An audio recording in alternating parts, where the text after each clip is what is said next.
presidente Gustavo Petro está liderando las iniciativas para que el oficialismo y la oposición venezolana se sienten en la mesa y arreglen sus diferencias. Pero ¿por qué un presidente de Colombia se tiene que meter en este tema? ¿Será el salvador de la patria bolivariana? Este es el meollo. Empecemos por decir que en esta cumbre no estuvieron ni representantes de la oposición ni del gobierno de Venezuela. ¿Qué?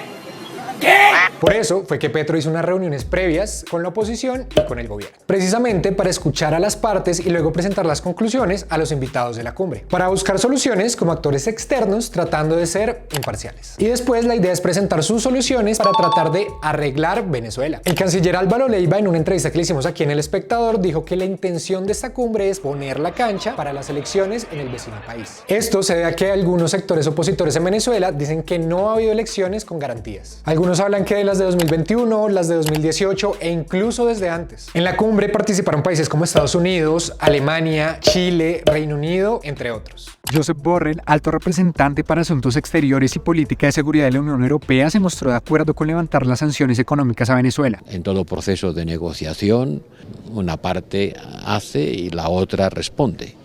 Y la acción y la reacción tienen que ir sincronizadas en el tiempo y cuanto más juntas mejor. El presidente Petro también aseguró que es importante establecer el cronograma de las elecciones y sus garantías, así como revisar el tema del levantamiento de las sanciones. Leiva, luego de la reunión, mencionó la importancia de revisar y subsanar los hallazgos de la misión de observación electoral de la Unión Europea de 2021. En dicha misión se encontraron acciones electorales irregulares, como la falta de seguridad jurídica, entrega de los símbolos y la tarjeta electoral de partidos a facciones internas minoritarias, el amplio uso de recursos del Estado en la campaña y el acceso desigual a los candidatos a los medios de comunicación. Además, insistió en que es clave la continuación del proceso de negociación facilitado por el Reino de Noruega que ha tenido lugar en México.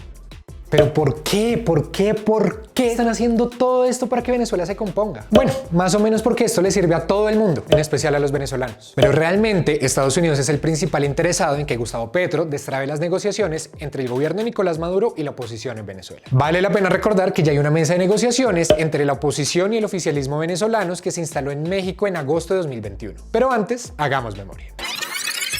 Venezuela lleva más de 10 años en crisis. Muchos venezolanos culpan de esto a Hugo Chávez y a su movimiento, el chavismo. Hugo Chávez llegó al poder en 1999 y asumió el control en un momento en el que había mucha desigualdad en Venezuela. Pero las políticas implementadas para ayudar a las personas de menos recursos terminaron siendo perjudiciales según muchos analistas. Por ejemplo, el expresidente de Venezuela controló el precio de muchos productos básicos, como el aceite, la harina o los artículos de aseo, para que las personas con menos recursos pudieran acceder a ellos.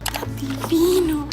Pero el problema fue que en muchos casos las empresas dejaron de fabricar estos productos porque ya no les era rentable. Y bueno, desde entonces la economía de Venezuela está en caída libre. Los cortes de energía, la hiperinflación, la escasez de alimentos, medicamentos, ha hecho que millones de venezolanos salgan de su país. Desde que empezó la crisis han salido más de 7 millones de personas de Venezuela. Y de esos, más de 6 millones se encuentran en América Latina y el Caribe. Y para los que decidieron quedarse en el país, las cosas siguen siendo complejas. En ocasiones pasan días o semanas buscando el medicamento que necesitan. Y con la escasez de alimentos, los niveles de desnutrición infantil se encuentran en un nivel récord. Cerca de 6,5 millones de personas padecen hambre en Venezuela.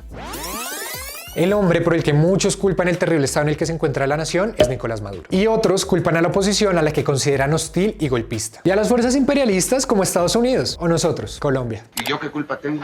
Por ejemplo, el gobierno de Nicolás Maduro le achaca la crisis en su país a las sanciones internacionales que les han impuesto. Las sanciones incluyeron el congelamiento de las cuentas y los bienes de los individuos, la prohibición de transacciones, la confiscación de bienes, embargos de armas y prohibiciones de viajes. Luego de la reunión se acordó que los representantes de las delegaciones que hicieron parte de la conferencia le presentarán los resultados del encuentro a Maduro, a los partidos de la oposición y a la sociedad civil. Según las palabras del funcionario, se convocará una nueva cumbre con las delegaciones que participaron en la primera. Esto con el fin de hacer seguimiento a los desarrollos de la agenda.